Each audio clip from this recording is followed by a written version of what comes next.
Izin pimpinan.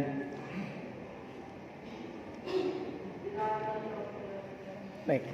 Terima kasih yang terhormat Bapak Wali Kota dan Wakil Wali Kota, Ketua DPRD dan Wakil, seluruh teman-teman yang terhormat, SKPD yang hadir.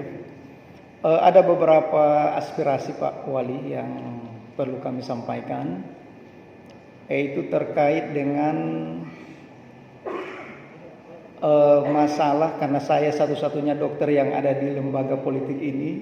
Teman-teman dari kesehatan selalu menanyakan bagaimana peran saya di dalam, terutama mereka menanyakan tentang pelaksanaan Perda nomor 5 tahun 2017 tentang kawasan tanpa rokok. Jadi setelah saya mengamati di sana, ternyata memang ada kekosongan hukum di dalam, di mana sebagai wali kota berkewajiban untuk menetapkan atau melaksanakan pasal 19 ayat 4 dan ayat 7, itu membentuk satuan tugas pengawasan kawasan tanpa rokok. Nah, apabila ini tidak ada perwalinya, mohon maaf karena saya tidak mendapatkan data itu. Kalau memang betul ini tidak ada data atau tidak ada perwali tentang kawasan tanpa rokok sebagai pelaksanaan dari Perda nomor 5 2013 dan Permendagri nomor 19 dan pelaksanaan Undang-Undang tentang Kesehatan 36 tahun 2009, berarti di Kota Manado ada kekosongan hukum di sini. Nah, kami bermaksud agar Bapak Wali bisa menerbitkan, kalau memang ada, bisa menerbitkan peraturan wali kota tentang kawasan tanpa rokok. Nah, ini memang sebagai tantangan bagi kita semua, tetapi saya harus menyampaikan ini sebagai satu-satunya dokter yang ada di sini, menjadi beban bagi teman-teman tenaga medis yang ada, dan ini juga merupakan hak masyarakat, ya, merupakan hak masyarakat untuk mendapatkan udara yang bersih. Ya, ini menjadi hak setiap masyarakat. Nah, ini mungkin menjadi titik fokus untuk Pak Wali. Yang kedua itu masalah jaminan kesehatan. Saya mendapatkan informasi bahwa APBD menanggung 8.600 peserta BPJS yang selanjutnya ditanggung oleh APBN sekitar 140.000. Jadi mungkin Pak Wali, kami mengusulkan ada juga kasih dari masyarakat, karena Pak Wali sangat berkomitmen. Tahun Januari lalu Pak Wali sangat berkomitmen untuk Manado ini sebagai UHC, dan memang benar sudah masuk pada UHC.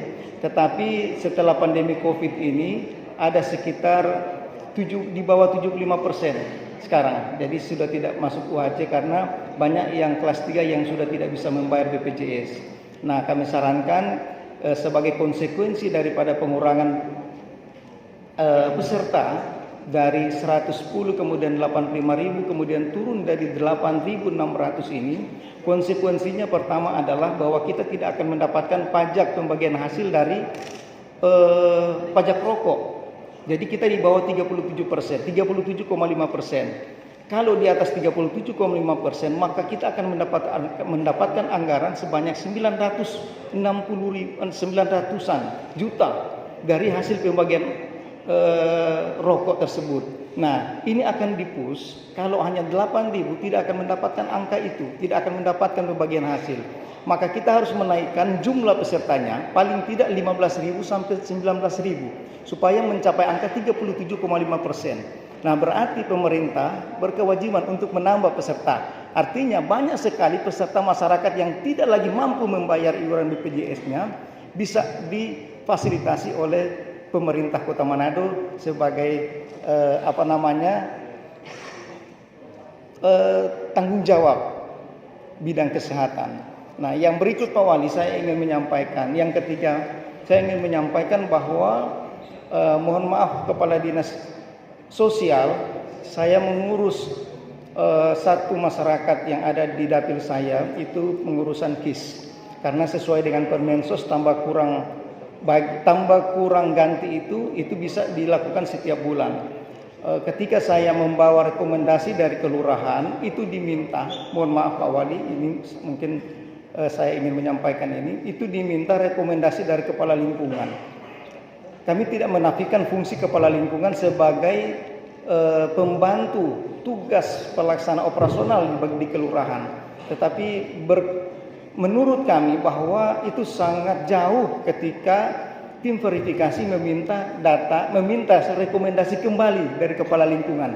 Padahal sudah ada rekomendasi dari kelurahan.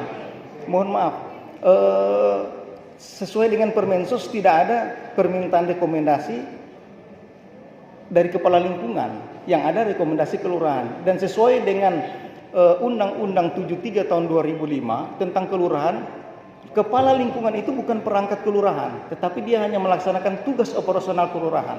Yang dimaksud dengan perangkat kelurahan itu hanya 4, sekretaris dan 4 fungsional yang ada dalam.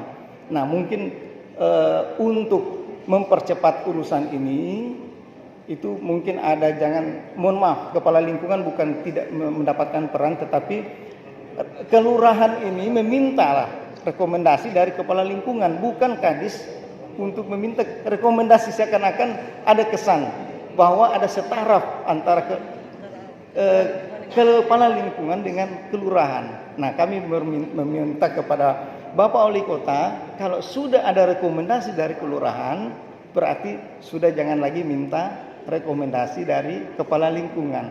Mungkin ini hanya usulan Pak Wali, dan ini aspirasi, dan saya berkewajiban untuk menyampaikan ini. Mohon maaf, terima kasih pimpinan. Assalamualaikum warahmatullahi wabarakatuh.